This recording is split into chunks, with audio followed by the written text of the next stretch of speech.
and it is the case across these Sahel countries, that what is needed is negotiation. What is needed is elections.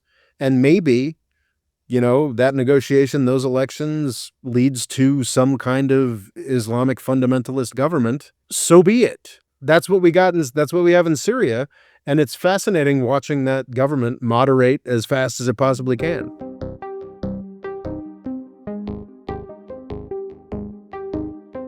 Hello and welcome to the More Freedom Foundation podcast. I'm Rory, in charge of podcasting, and with me as always is Rob, in charge of politics. How are you this time? Not bad, not bad. No complaints. Yourself?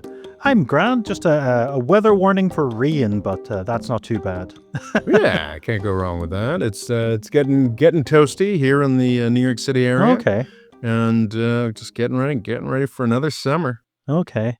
It is apparently, as a terrible segue, getting toasty in a different way in the Sahel. It's been a while since we've looked into what's cracking south of the Sahara. And what's happening is more horror and destruction, apparently. The Washington Post came out with rather a large article on JNIM, one of the I guess it's more of a conglomeration of a variety of resistance groups across Mali, Burkina Faso, and a range of other countries in the Sahel, the sort of coast of the Sahara Desert. And I wanted to zoom in a little bit on Mali specifically. Believe it's among the more populous of these countries. Mali, Burkina Faso, and Niger are treated somewhat similarly because they are having a somewhat similar experience over the past decade. But Mali is, I think, the highest profile of these countries, and I think is worth diving in a little bit. The lead that I'm bearing a little bit here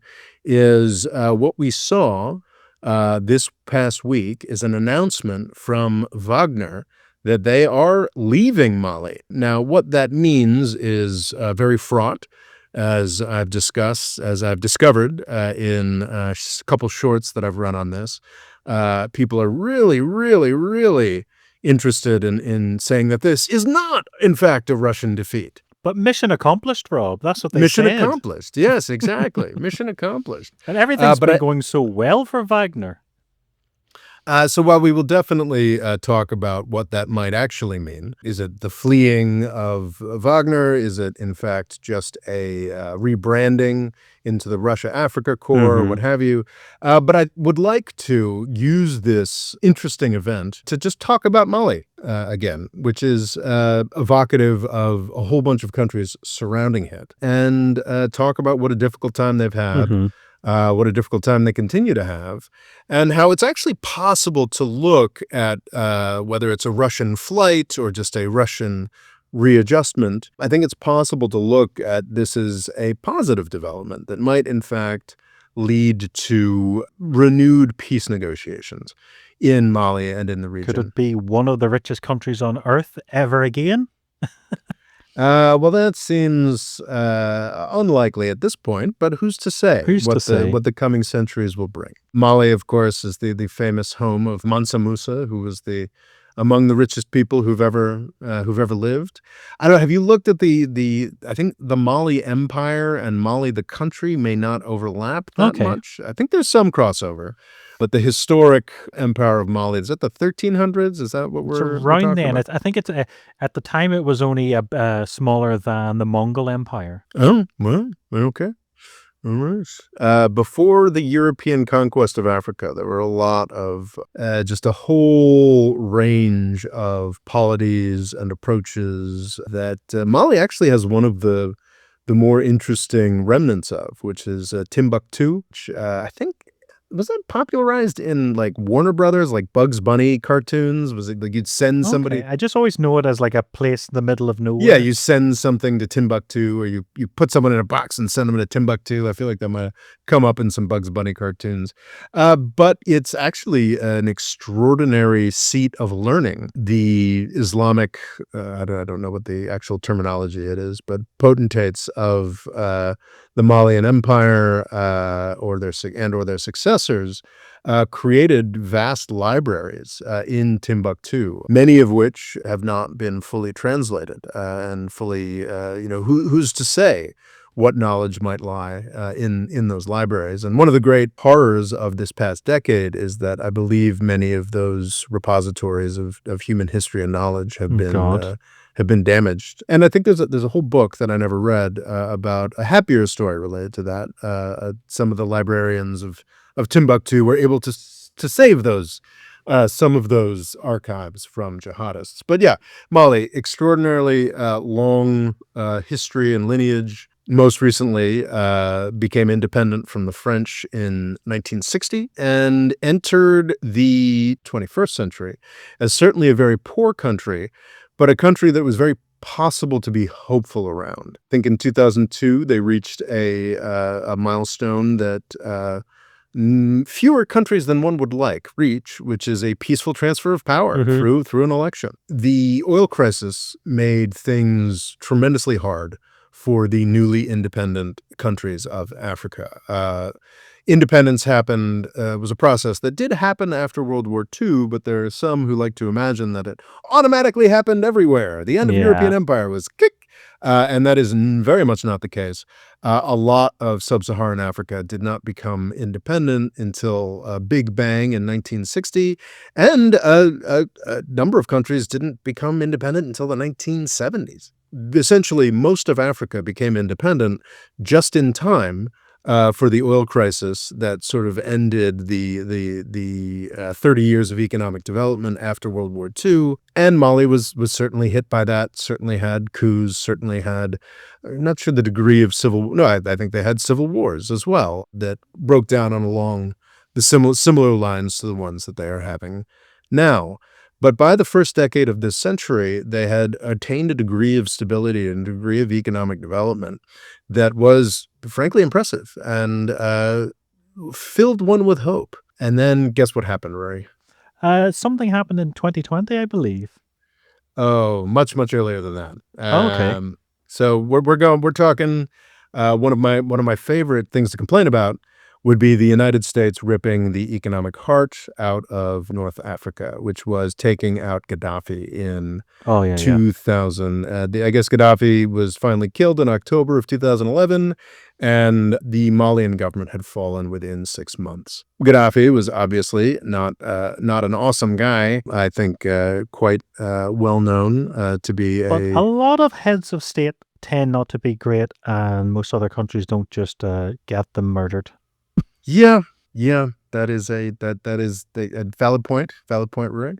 Not an awesome guy, but after coming in from the cold in 2004, sending what little there was of his WMD programs, shipping it off to the United States or what have you, he actually used his wealth to set up or at least dramatically enrich the African Union. Because he tried to be like a sort of a Muslim leader, didn't he? And he kind of got rejected.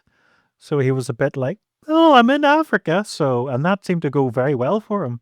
Yeah, I think that's true. Yeah, he tried Pan-Arabism, and he was like, well, I can buy myself. I'm just small fry in this instance. But I also heard that the country was like richer than poorer European countries. Like it kind of was doing a lot of incredible stuff. I think I think that there's some truth to that. I think that in the 2000s they were richer than some Eastern European countries, for sure. I mean, we can overdo affection for Gaddafi. But it definitely had a positive effect on the region that was completely destroyed by a British, French, American coalition.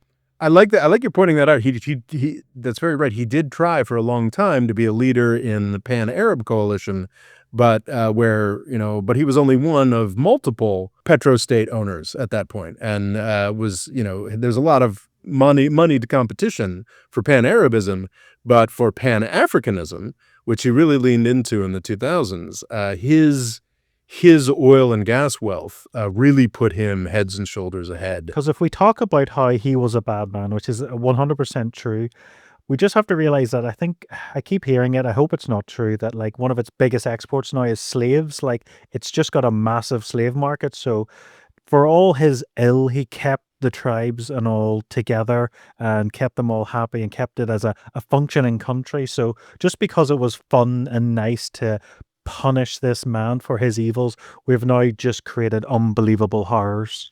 Absolutely. And it was 2004, debated a little earlier, until 2012. Libya exported money, exported stability, exported advancement in a variety of ways.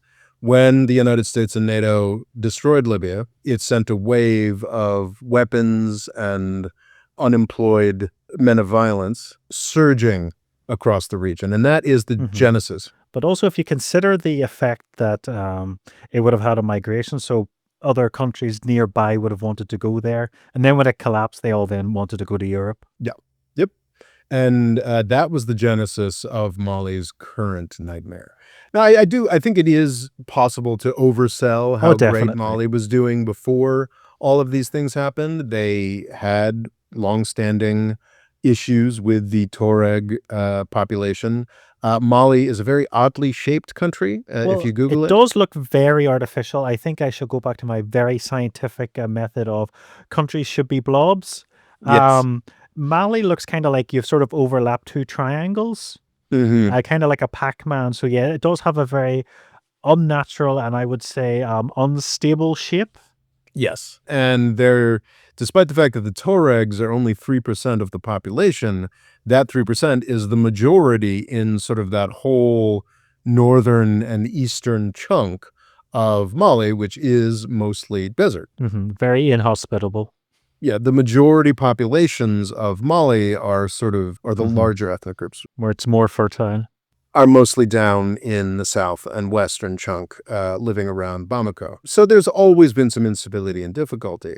But what the fall of Gaddafi in Libya resulted in was a huge reacceleration of all of these ethnic conflicts and the general tenor of issues in the Middle East and North Africa. Also put a really unfortunate Islamist radical jihadist wing on these things. Years ago, I did some interesting research on it's a figure who is still a leading figure in JNIM today, who is, I mean, gosh, my parents' age, so he's got to be in his 70s, 80s. There's a lot of this in like the disaster that is the Sahel. I'm thinking Haftar in Libya, who's in his mid to late 80s. One of the leaders of JNIM, which is a coalition, is a guy who in the 60s and 70s was a Tuareg rebel, but because it was the 60s and 70s or 80s or 90s or whatever, he was a Tuareg rebel with a very pronounced leftist slant, sort of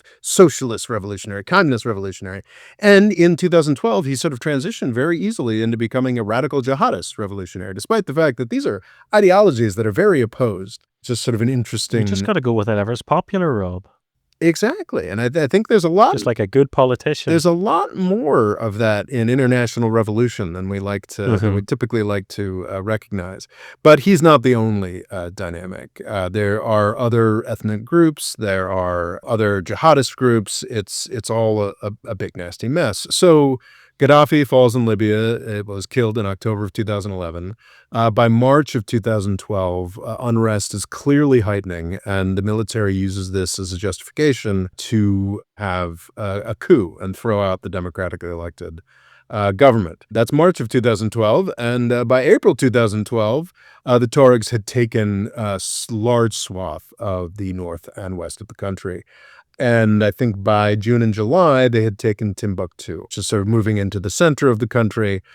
Interestingly, I don't think, a significant chunk of the population was in danger of falling under these jihadists. I hadn't quite understood that in the past, that in fact, where the majority of Malians live it seems to have been fairly stable. However, it was terrifying to lose, I believe, is it appropriate to say, most of the territory of Mali to jihadist rebels, even though that territory was mostly desert. So in 2013, the French did something useful.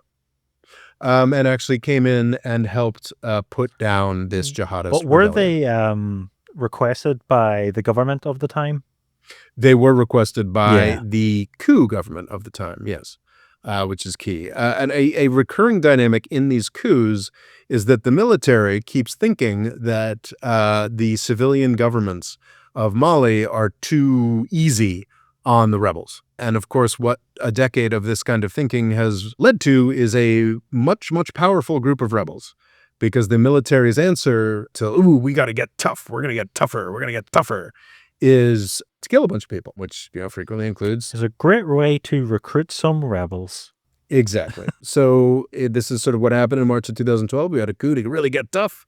And by April of 2012, they'd lost the whole north of the country. And that accelerated over the course of 2012. I mean, it's just really key to emphasize again, like, this is not like some kind of crazy conspiracy theory. Like, Gaddafi fell, and within 6 months, most of Mali had fallen to the weapons and some of the personnel that were fleeing Libya. The French did come in 2013 and push these jihadists back. It's hard to even 12 years later, and seeing the ridiculous failure that followed after that, it's hard to be anything other than grateful and impressed that the French did that in 2013. That was a good thing. By 2015, so the French putting down, I think, liberating Timbuktu or what have you, and some other areas led to a process of conversation. There was actual work was put into negotiation and trying to settle some of these issues through negotiation, which is, I believe, the only way that these issues can actually be settled. We had preliminary agreements in 2013. We had the Algiers Accord in 2015. I believe entirely that jihadist elements did sinister things, broke agreements, were absolutely part of the problem here. But also, there was that military instinct that we should always be tougher. We should always be tougher. And I read a lot of science fiction. I read a lot of history, and it is a dynamic that repeats over and over and over again, which is the instinct to be tough on the part of the military. They find one thing that the military target does wrong. They use that as an excuse to become, much, much harder, which inspires more breaking of any agreements by the targeted population. And that cycle continued. Throughout the 2010s, it's interesting, the United States, I don't believe, had a huge presence in Mali specifically, because that was sort of delegated to France. Okay. And the French will handle Mali, we'll do Niger. It was Niger where the United States put, was it $1 billion or $10 billion? Maybe it was just $1 billion into building out a huge drone facility that was meant to oversee the whole territory. A year or so back, maybe a couple years back at this point, there was a coup in Niger. And basically the United States was kicked out of this place that we'd put all this money into. But in Mali, it was the French that were sort of meant to be carrying out whatever military action needed to be carried out. And the U.S. military was just putting a mere $130 million a year into the Malian military. But that's outstanding when you consider how impoverished this country is. Exactly. Like, that's a lot to you and I, and to them, it's like space-age laser stuff. Like, it's just hard to comprehend the impact that would have to the region. Yeah. In New York City, $130 million is maybe building an apartment building in a very disadvantaged area of New York City. In a more advanced, it'd be $1 billion. But $130 million in Mali is a tremendous amount of money. And this isn't even the country that we were supposedly focused on. Yeah, this is a sideshow. We were putting $130 million into the military every year.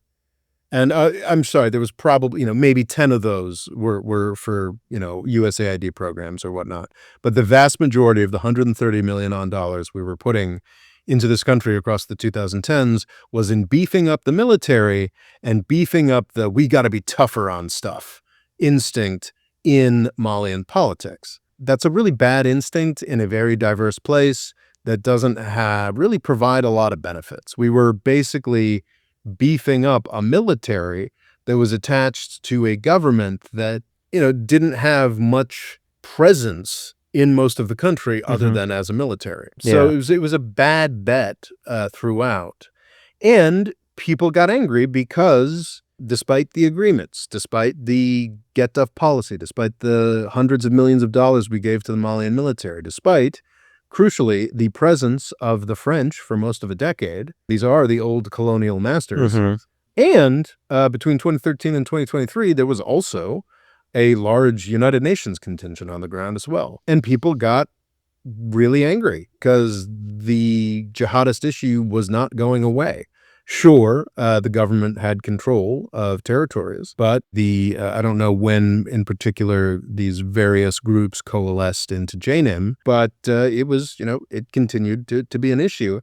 And the focus of U.S. funding and international funding was security, security, security, terror, terror, terror, security, security, security, terror, terror, terror. So we beefed up the military, and I think none too surprisingly, in 2020, we got Assimi Goïta, who is today the very much undisputed, no elections coming anytime soon, dictator of Mali. Famously, there were two coups in 2020 and 2021. In June of 2020, a junta led by Goïta took over and then was pressured by the international community and also ECOWAS, sort of some coalition of West African states, I forget what exactly ECO stands for, to actually put some kind of veneer of a civilian government in charge.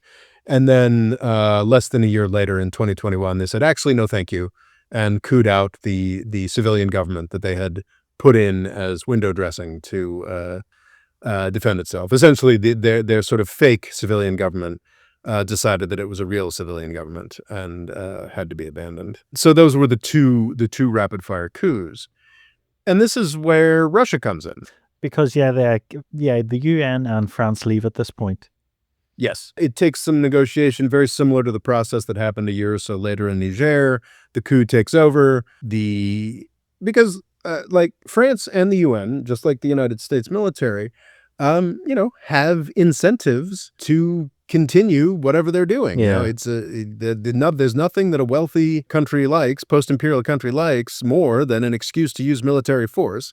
So the French, wanted to sort of hang on to this. Okay, there's a new coup government. Well, sure, the French work with dictators all the time and, negotiated for a while. And by 2022, after 2 years of dealing with Assimi Goïta's junta, it became clear that there was no way for them to work to each other. France left, and MINUSMA, which is the interesting acronym for the UN contingent, left in 2023. Yeah. So the logic here is the military, and it was interesting looking at Assimi Goïta. His particular ethnic background escapes me, but it does appear that his background, and this is something that can happen in states at a lower stage of development, is honestly, there's aspects of Turkish history that sort of resonate a bit here.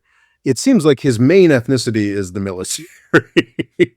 It seems like his family was military. He was raised on military bases, and I don't doubt that on some level, this is of course a tremendously corrupt country, but I don't doubt that he legitimately believes that the answer to Mali's questions here is greater military force. And this is not just a Mali thing. This is a broader disenchantment across the Sahel with Central African Republic, Burkina Faso, Mali, Niger, a broader disenchantment with what NATO and the West offers. And we've seen, in fact, Burkina Faso, Mali, and Niger specifically have joined in some kind of quasi-coalition. Yeah, well, I remember I seen stuff, they were very excited because it's like, oh, this is showing off the shackles of the West, and this is also it is a very large region. So what is it?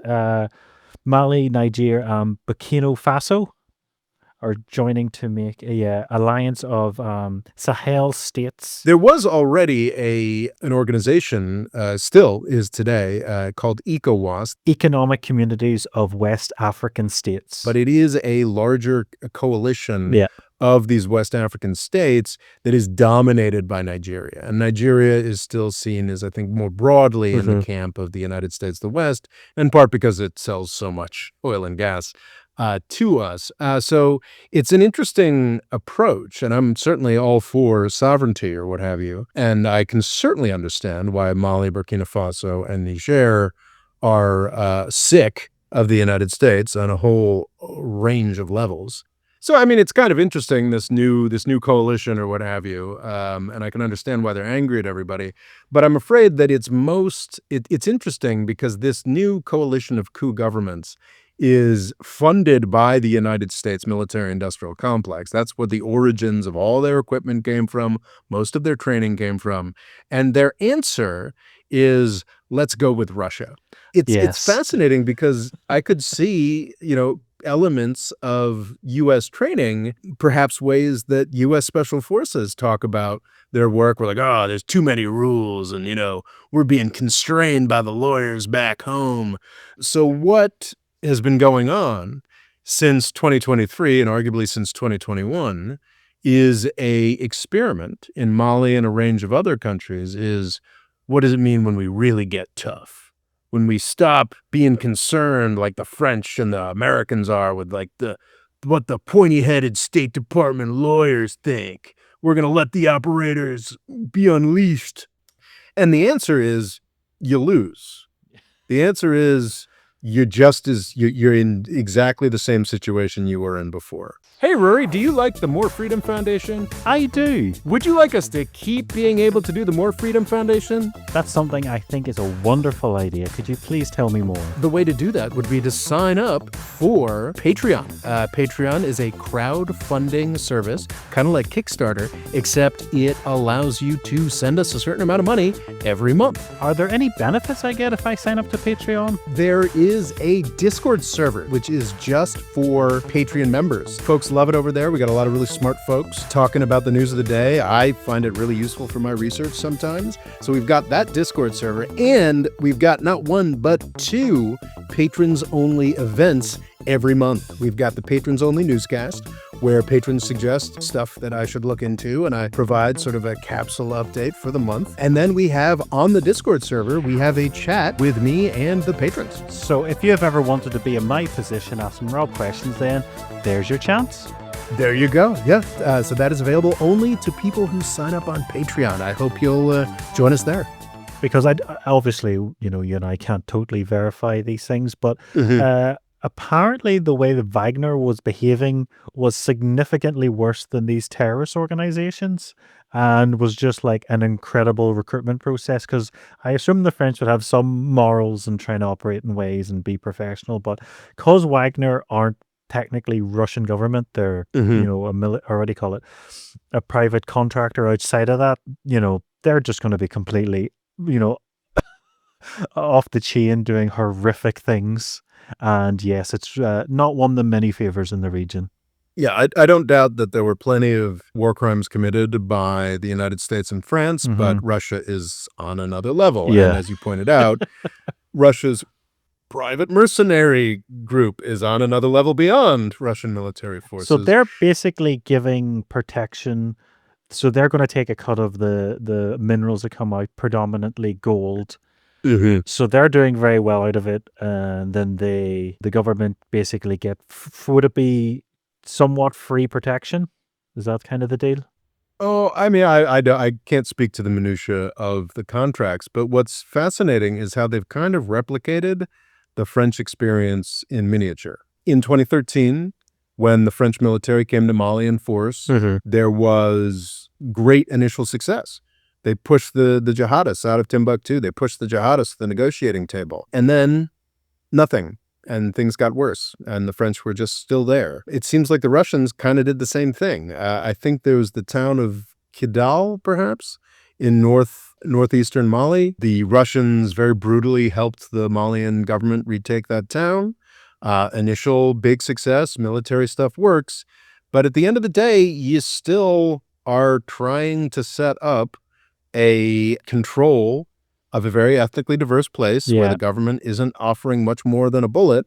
And it's happening even more quickly because I think it is believable and plausible that the Russians are more brutal than the French, where you've got this incredible building up of JNIM, this affiliation of jihadist groups of varying ethnicities. It's quite strange. Even the Washington Post, which is a sort of classic military-industrial complex journal that likes to imagine that these jihadists are just like nefarious baddies of indeterminate nature, acknowledges that JNIM recruitment is being heavily driven by the brutalities of the Malian military, the Burkina Faso military, the Nigerian military, and their partnership with Wagner.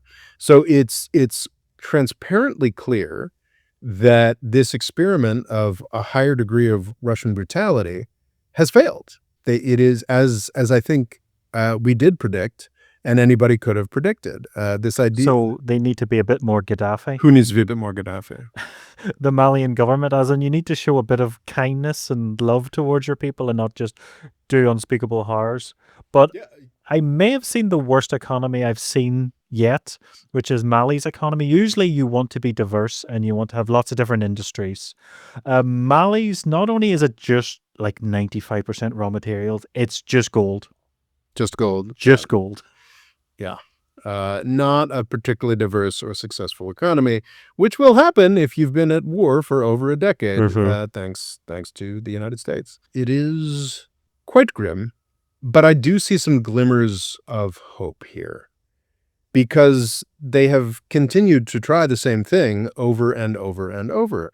And I think it's actually a very good thing to get the United States out of there. The Associated Press has got a recent report talking in detail about, in very sinister, loaded, scary terms, about the fact that the Russians are arming the Malian military. And that's what the U.S. did for a decade. And you read it and they're like, there's a single Russian bomber present.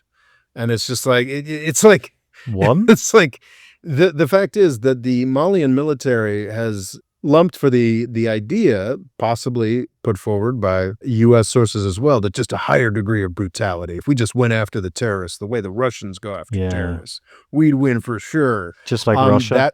That's been discredited. Yeah, exactly. Just like Russia. That's been completely discredited. And the bonanza that is U.S. national security, beef up every military possible party, is also over, in part because of the fact that most of those militaries that we beefed up in the Sahel ended up doing coups. And the Assimi Goïta is actually pretty much on record, for very justified reasons as far as I'm concerned, with a lot of, FU US, FU France messages. So he's not getting anything from us. No. And I think what this means, and what inspired diving in on Mali again, is that the Wagner company is leaving Mali. So basically, we're now getting back to a point where finally Mali is no longer at the mercy of foreign narratives around terrorism or Russian toughness, and actually has to look at what its own country is and what they can do to actually try to bring about peace. And I think it is inevitable, and it is the case across these Sahel countries, that what is needed is negotiation. What is needed is elections. And maybe, that negotiation, those elections leads to some kind of Islamic fundamentalist government. So be it. That's what we got. That's what we have in Syria. And it's fascinating watching that government moderate as fast as it possibly can. I'm okay with that. I think what these countries desperately need is peace. Would you say to be left alone as much as possible from Europeans, Americans? Yeah, 100%. Because are you worried about this? It seems to be rebranding. So Wagner had a massive ambush. It varies. It could be in the hundreds, but enough to kind of, it seems like it's rebranding now. So are we totally getting rid of Russia? Because we're getting the Russian Africa Corps seem to be moving in. Well, thank you for bringing that up, because I'd forgotten. So one of the reasons I'm so confident in saying that Wagner lost here is that in 2024, there was a particular attack that not only resulted in the slaughter of dozens of Malian troops, but in the slaughter of dozens, at least dozens of Russian mercenaries. This is not something that we saw. I think there was one point in Niger where 4 U.S. Special Forces troops were killed in Niger. This is what happened to these Russian military forces in Mali was an order of magnitude, if not orders of magnitude worse. Wagner is pulling out in part, I believe, very strongly because they have lost here. 25 to 82 plus, so very unconfirmed reports. Yes. What's the date on that? That's in what? Is it 2024 at some point? June 20. Yeah. So June of 2024. And it is certainly in the interest of U.S. media now that Russia's in charge to point out that, like, things are spinning out of control. Sorry, Russia's not in charge, that Russia is the main security partner in the Sahel. To say, oh, things are spinning out of control. And I don't know that they're necessarily spinning out of control, but they are emphatically not getting better. They are, the Russian attempt has failed, has become vastly more costly. I've been talking about this in YouTube Shorts, and people have been like, wait, what about Russia-Africa Corps? So there are a couple different things happening here. In 2023, Wagner, the leadership of Wagner, attempted to carry out a coup against the Russian government in one of the scariest things that has happened this decade. I heard some people arguing that he maybe was like, he felt like he wasn't being spoken to properly. He's like, right, I'm just going to go to Vlad myself, and this is how I'm going to do it. So maybe he was just trying to have a conversation with them in a way that he would have felt safe. But yeah, it was a very terrifying set of events. Regardless, could you imagine like the head of Blackwater just storming through America to get to Washington, D.C.? With a bunch of tanks? Yeah. Was it tanks, or was it just sort of... No, anyway, he had tanks, but they were on the backs of lorries. Okay, yeah. So regardless of what Prigozhin was thinking, the now very dead Yevgeny Prigozhin, unsurprisingly, it does appear that he sort of chickened out. But the Russian government that had really benefited from this sort of hemi-demi, semi-deniable, this, that, and the other thing aspect of the Wagner organizations decided that that's not so good anymore, and we were going to consolidate power under the Russia-Africa Corps. So a lot of folks, as I've been sort of gleefully pointing out, that Wagner has turned tail and run from Mali, people are like, no, Russia-Africa Corps is still there. This is just a rebranding. And it is fascinating watching... the BBC, Western media more broadly, loves to talk about Russian propaganda and Russian disinformation. But it is fascinating on this topic in particular. They're very eager to repeat verbatim things that the Russian foreign ministry says, because it is tremendously important to U.S. and European propaganda that Russia continue to be powerful. Yeah, is a big, massive threat that's going to invade Britain any day now. Exactly. So the response of one of the ministries to Wagner leaving Mali was, Russian power is expanding in Africa. Russia is growing in Africa. We're just going to be a little more focused on like investment now, or what have you. And the uncritical way that the BBC was republishing this, and it was every headline said, Wagner flees Mali, but Africa Corps is still there. But Russian power is growing, and it's just like how it's extraordinary. While also more information is coming out that, yeah, Russia-Africa Corps is still staying there, but they're going to focus on selling weapons and doing investments and less direct fighting. And like, yeah, okay, like, sure, after all the U.S. troops were withdrawn from South Vietnam in 1973, before 1973 in the fall of South Vietnam in 1975, sure, there were, U.S. influence was growing in South Vietnam. We were doing a lot of investment. We were selling them a lot of weapons. So, yeah, I think there's a lot of cope on the part of the Russian government that is kind of hilariously... Was anyone from Mali at Russia's like Victory Day parades or anything? Because apparently they get a bit desperate and love any world leaders to turn up. Oh, I wouldn't be surprised. There's, I know that Assimi Goïta has definitely met with Putin. There's a lot of photographs of that. I don't know whether that was for a Victory Day. Recording Rory here. It would appear that Mali has never sent an official to Moscow's Victory Day parade. But in 2024, Mali's defense minister did attend a ceremony at the Russian embassy in Mali. So not quite. One of the reasons I wanted to do a Mali episode is it's getting to be rather a long time that Goïta's been in power. I mean, he's been in power in Mali for 4 years, and there's been very little improvement in this situation that he's supposedly... I think the most recent developments in Malian government are he's stopped pretending there's going to be elections anytime soon. Okay. So just the fact that Wagner is leaving Mali, I think, gave us a good excuse to talk about this a bit more deeply.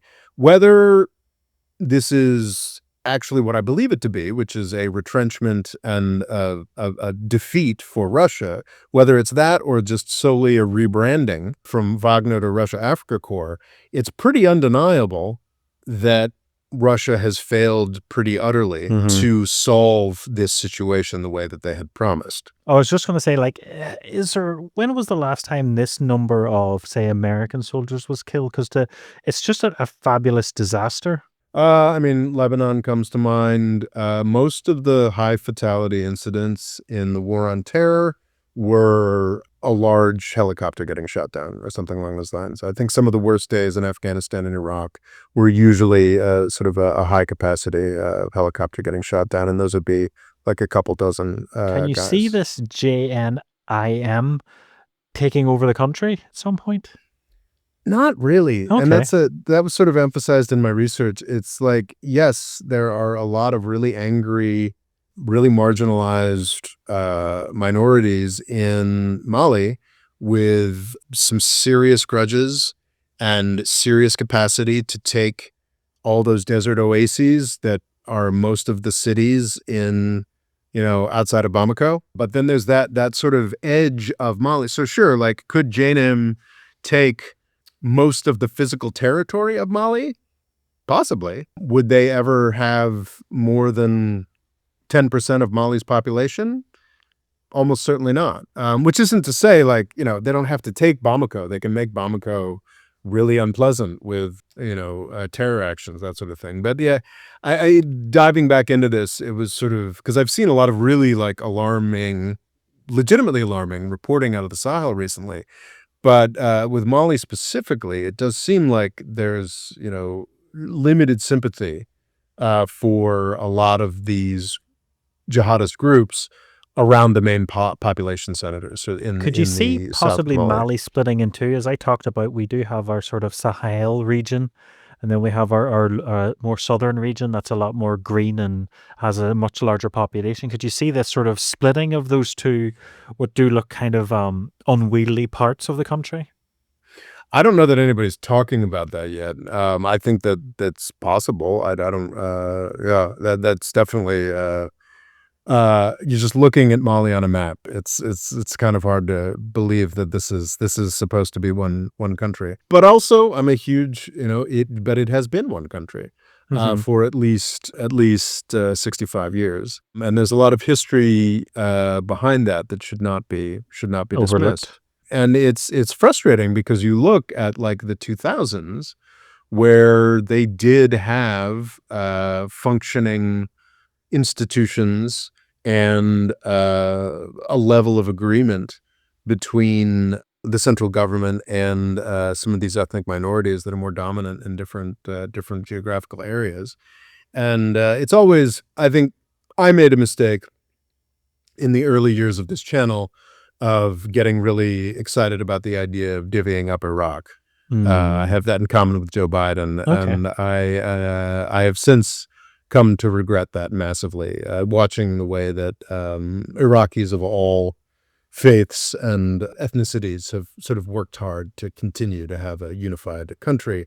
So I'm very leery of the too popular idea of divvying up countries or whatnot. But I can certainly see how some kind of de facto division could occur. Because it is massive. Like, I'm kind of looking at it. It's almost a bit like the Iberian Peninsula plus France, but it's much more extreme because we do have, the arid deserts and then the tropics. Yeah, it is a fascinating place with an extraordinary culture. I had sort of a downstairs, not really roommate, but I guess downstairs neighbor, when I was in my 20s in DC, had married a Peace Corps gal, and he was a sort of a Malian dude, just sort of having a great time in Washington DC in the early 2000s, and he would always speak so happily and pleasantly about his country, and it's a real shame what we did to the place. And the Great Mosque of Jain as well.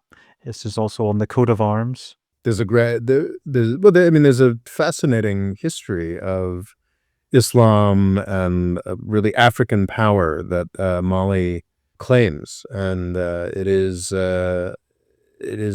sadly very far from fruition. It's interesting. These coup governments, like I have a lot of sympathy for their argument that like we've been used by the United States and France and the UN and NATO and abused by them. And I think I think it continues to be kind of an exciting and an interesting moment across 2021, 2022, I think into 2023, this series of coups across these countries that were certainly, unfortunately, against some democratic governments, but were also against this idea that they should be constantly subservient to the national security policies of these foreign countries, some of which used to be their imperial masters. So it really is, it is an example of sort of more freedom breaking out. And if, in fact, as I believe is the case, Russia has been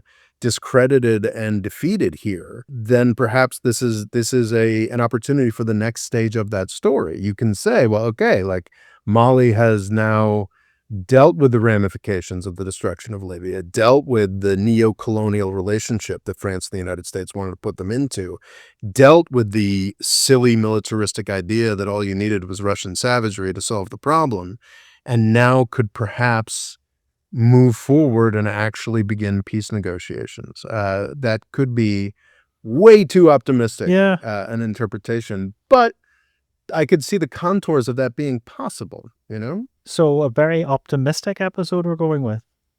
Sure, man. Let's roll with that. I do want to also just say, like, please, for the love of God, let's leave these countries alone. Is this possibly a good benefit of Trump? Because this is a country he probably doesn't know exists. Hopefully. I really do hope so. I think AFRICOM itself has just been an incredible menace. We have these combatant commands that divvy up the world. We've compared them to imperial viceroys in the past, you know, just sort of. And AFRICOM was literally founded in 2008, and by 2011, they had destroyed the economic heart of North Africa and created work for themselves for the decade to come. And the idea that we should only think about these countries in the Sahel, Mali, Burkina Faso, Niger, the Central African Republic, to the extent that we can impose our narratives on them is a tremendous disservice to these countries that we've already done the immense disservice of destroying Libya for. And that's another aspect of why negotiations should be the focus. Sure, there are very committed Islamist folks here. Sure, there are, you could imagine a scenario where some of these groups might be sympathetic to people who might want to carry out terrorist attacks, maybe. But I think it's much more accurate to say that these are countries that are not well unified, that have long-standing issues far beyond our petty little terrorism narratives. And to the extent that they can free themselves of French influence, U.S. influence, Russian influence, and free themselves from these silly little terrorism narratives, it gives them the ability to actually solve some of their problems through negotiation. And I hope that's the case. And then, yeah, like I guess I am reasonably optimistic about that idea. I'm optimistic in the say in 50 years, because when they talk about population decline and stuff, this is a region with still a growing population that have big numbers. So I almost feel like in 50 years this could be like one of the major powers on planet Earth. Like, I know some of these I'm maybe too optimistic, but that sounds great. When we talk about these alliances of the Sahel states, something good may come of it, and some stabilizing effects could arise. And with the likes of Morocco doing very well lately, it could have a stabilizing effect. And maybe Europe has a bit of a. It'd be nice if our neighbors weren't all really impoverished and wanting to come over in mass. I agree entirely. And I think that we get into this sense where it's like, no, ECOWAS are the good guys, and this new affiliation, those are the bad guys. And it's like, really, like ECOWAS, which is at this point kind of like a thin veneer on Nigeria. Like, is Nigeria, like, are they so all fired awesome? Like the way that there's been some really horrifying stuff coming out about the way that Nigeria is fighting its counterterrorism I also war think in the sadly north. Nigeria is a lot of colonial powers are profiting a lot from Nigeria. It just feels like it's a slightly different paperwork than times of old. Well, sure. I mean, Nigeria is different paperwork Oh, from yeah. everybody on the planet, and I wouldn't even presume to be able. I mean, there's 220 million people Mhm. there. One of these decades we'll make it to Nigeria, but Yes, I've probably but got to read another 5 books Shell before we might get be in there. trouble someday, a bit like it was in Iran, is all I'm I- going to say. Oh, really? The Shell is a I big think player in Shell's in there Nigeria. and up to a lot Yeah. of nasty tricks. That doesn't surprise me at all. Yes. Right? It doesn't surprise me at all. But here's to a prosperous future for the region. Here's hoping. The More Freedom Foundation is also available on YouTube and TikTok. Rob's Twitter is RobOLaw, and he's also written a book called Avoiding the British Empire, What It Was and How the US Can Do Better. And music provided by Kevin MacLeod.